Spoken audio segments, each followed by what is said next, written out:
Once again, welcome to MSB lecture series on main group chemistry. In my previous lecture, I was discussing about molecular orbital theory and its utility in explaining bonding in simple diatomic molecules such as H2 to second row p block elements. I told you about how one can use MO diagrams to explain bond strength and bond distance and all those things by just looking into the number of electrons present in bonding orbitals and number of electrons present in anti-bonding orbitals. So, that will give you some magnitude of bond order.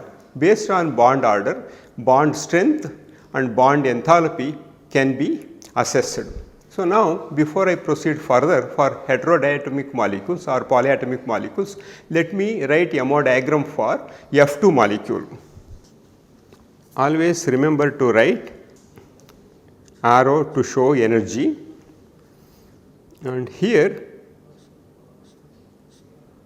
2p and another 2p from another fluorine atom. Then we have 2s,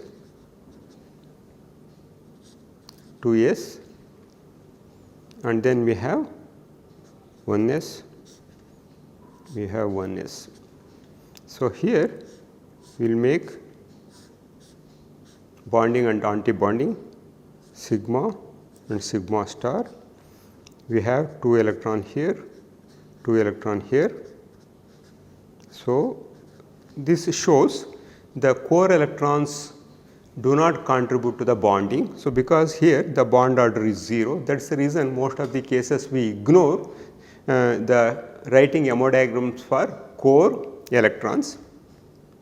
Now, it is for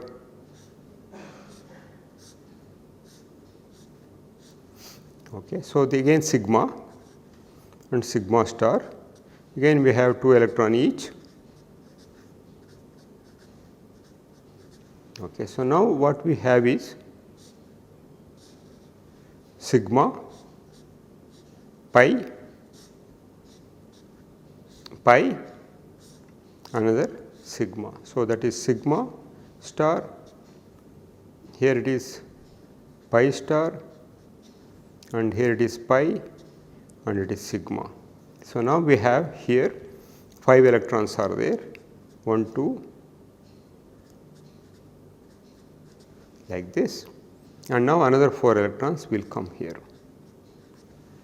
So, now let us look into the bond order. This is F atomic orbital, and here atomic orbital of F and MO for F2. Let us look into the bond order. Because here these are cancelled, no point in counting here.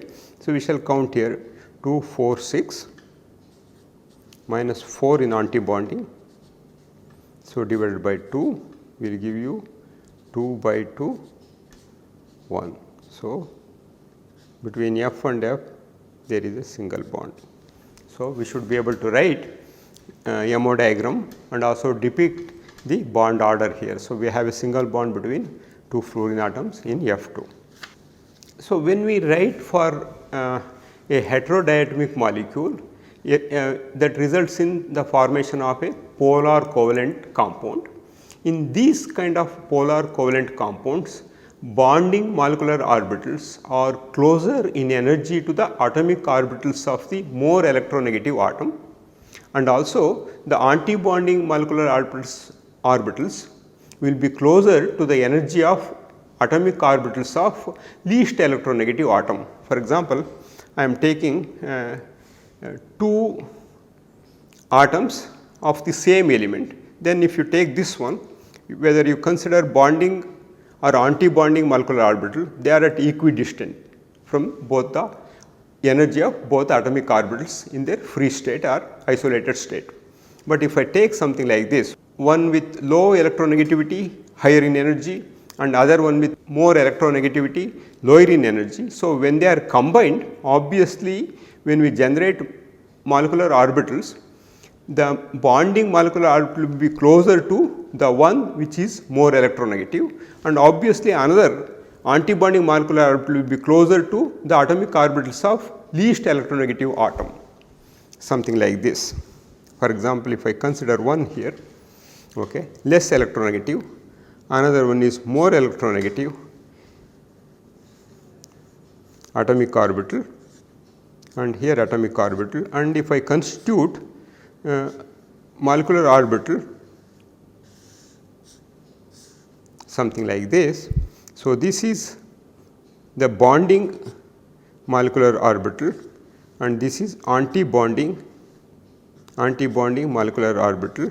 So, here you can see this one will be much closer to the energy of isolated atomic orbitals having least electronegativity. So, this one should remember always when we write a diatomic molecule or for a covalent compound, we should consider the electronegativity and accordingly we should write their energy.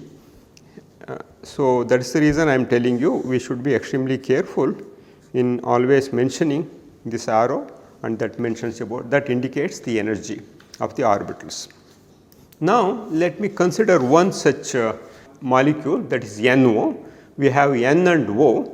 N is little less electronegative compared to oxygen. Let me write the MO diagram. So, here I am considering 2p atomic orbital of nitrogen and little lower in energy, 2p atomic orbital of oxygen, and then I am considering here 2s. So, this will give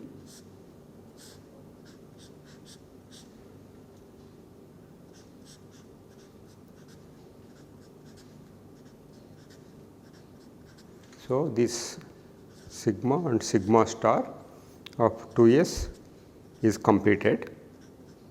So, now first what we have is here pi 2p and then we have sigma 2p and then we have pi star 2p and sigma star 2p. So, now we have here 3 electrons 2s to 2p 3, here we have 2s to 2p 4. So, like this. Now, we have to arrange these 7 electrons.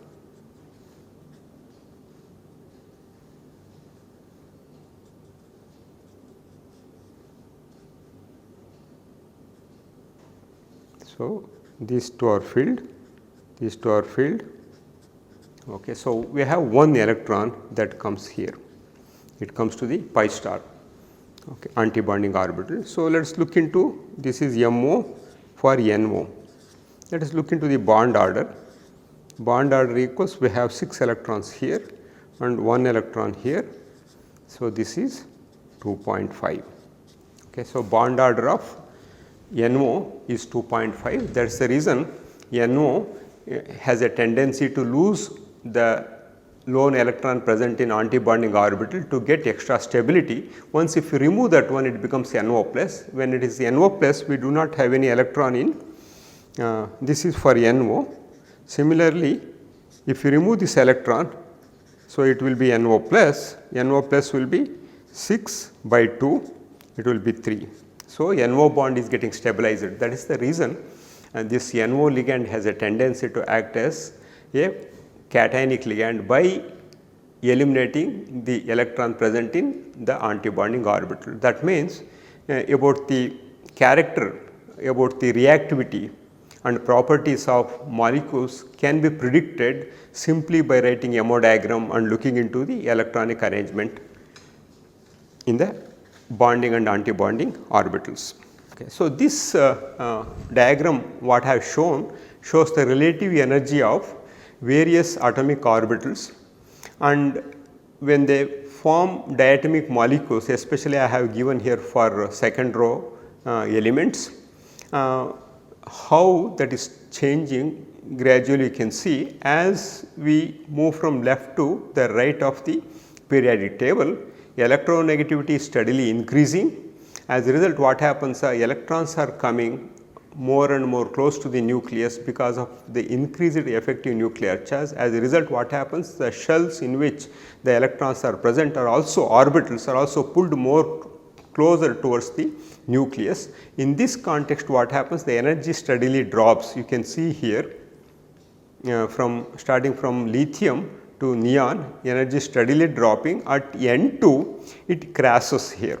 Okay, you can see here this sigma will be lower in energy compared to 2, that is Pz will be lower in energy and then this will be in higher in energy. This is what exactly happens. That is the reason I wrote 2 different diagrams for molecules up to nitrogen and nitrogen onwards, oxygen, fluorine and neon.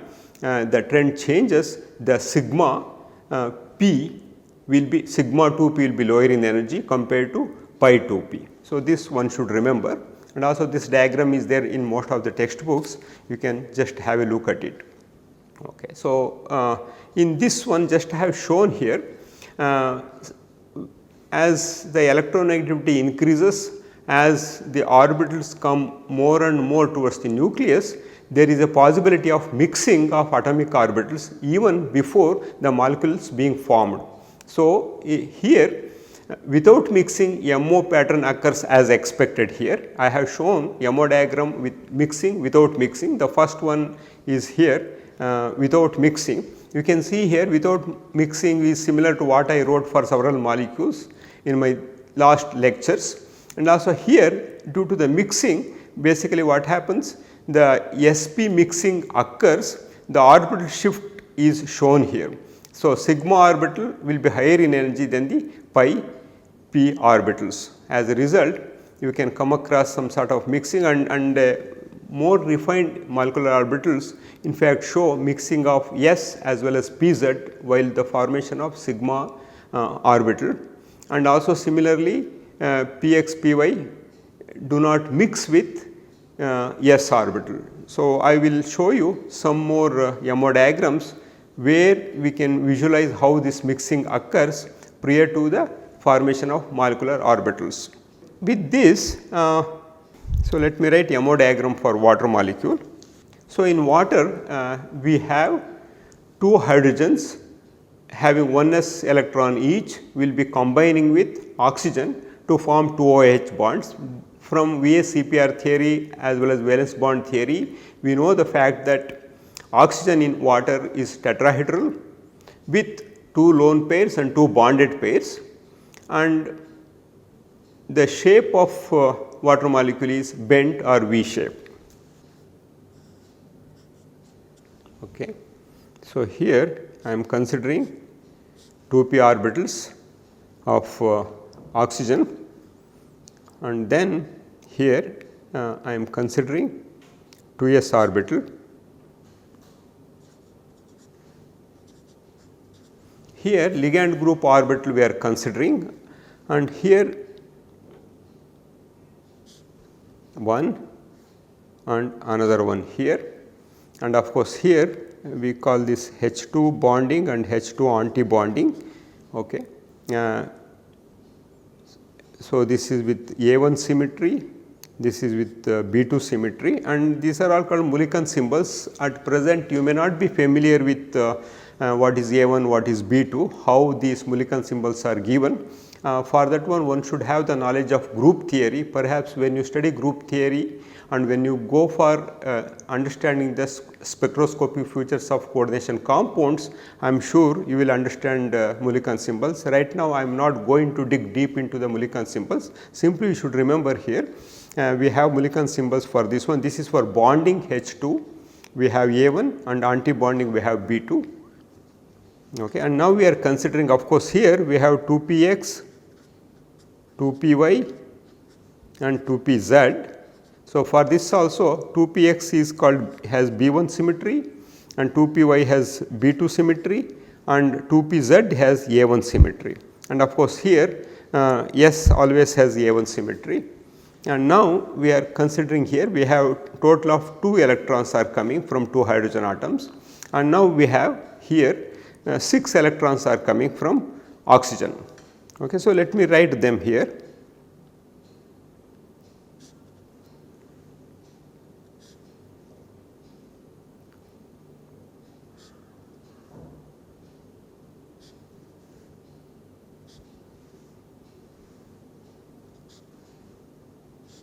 Okay. So, this is A1 and this is B2 and this is A1. So, this is not there, ignore this one, this is B1 and this is B2 and this is A1. These two are anti-bonding. So, here now I start filling. So, total we have to this is not there.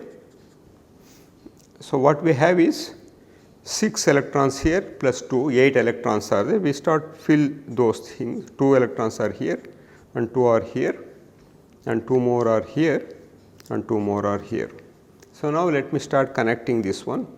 So, we have to connect now the similar ones A1, A1 and so here A1, and of course, here also A1 is there, it should be connected. Okay. Now, B1 is there. So, B2 is from here, you should connect to this one, and B2 is also here, it should be connected. And now, B1 we do not have any, so it remains as non-bonding. Okay, B1 the corresponding we do not have, it remains as non-bonding. So, now B2 is connected here and A1 is connected here and then A1 is connected here and B2 is connected here.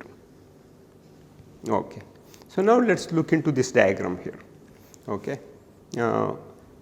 This represents these 2 electrons here and these 2 electrons represent the presence of 2 OH bonds, and then these 2 electrons and these 2 electrons represent the 2 lone pairs present on oxygen atom in water molecule. For example, if I write something like this, okay, I can simply correlate this one to this one of this bond and this one to one of the other bond, and then here we have 2 lone pairs. Okay. So, one of this one will be represent this lone pair and another one represent this lone pair. So, this is how you can clearly write the MO diagram for even a triatomic molecule like water. Of course, one can also write for polyatomic molecules, that I will be considering in a few minutes time. Hope you have understood how to write the MO diagram for water molecule. I already discussed it. NO plus has a stronger NO bond because bond order is 3, whereas in simple NO, where due to the presence of 1 electron in the antibonding orbital, it has a bond order of 2.5. Now, let us consider another important molecule such as CO.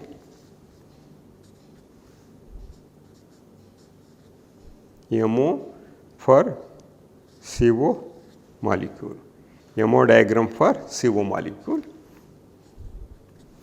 So, here we have carbon and oxygen. Oxygen being a more electronegative, its energy both 2s and 2p energy will be relatively lower compared to the energy of 2s and 2p. So, we have to keep that in mind always. So, here let me write 2s for C, atomic orbitals of carbon, and then I write here for 2p, and then at relatively lower level I write for oxygen and also 2s for oxygen, atomic orbitals of oxygen here, and here we have 4 electrons. In this case we have 6 electrons.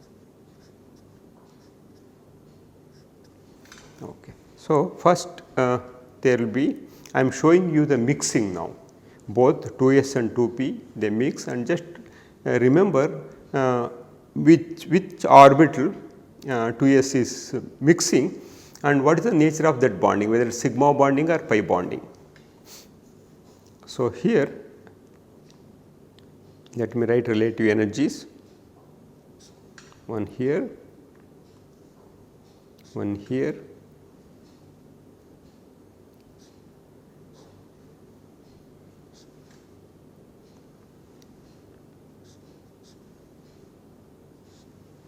so here it is sigma, it is called 1 sigma, here 2 sigma and pi 2p and 3 sigma, pi star 2p and 3 sigma star. So, this is another way of representing. So, now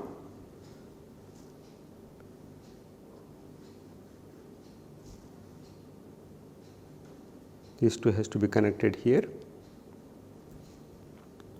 and then this also get connected this one, and this also shows connection with both.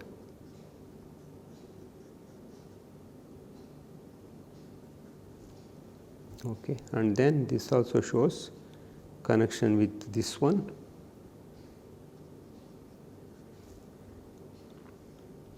Whereas this one there is no connection from 2p because 2s will not participate in pi bonding.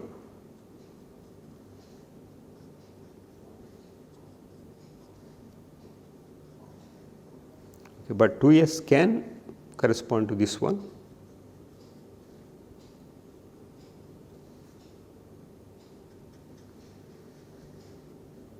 Something like this. Let me start writing the electrons here. Okay, and then here 2, 4, and then here we have total 6 electrons. Now the bond order, this is for MO for CO. I will show you again. So, 2p we have 2 electrons and 2p we have 4 electrons, it is little lower in energy, and then we have 2s orbital and 2s orbital here, both have 2 electrons. Now, 2s has symmetry for sigma, all sigmas interact with 2s, it is head on end to end overlapping. So, here all are connected, whereas pi does not connect with 2s. So, it shows only interaction of these 2p orbitals of carbon as well as oxygen to form. Now, we have total of 4 plus 6, 8 electrons are there, they are filled here.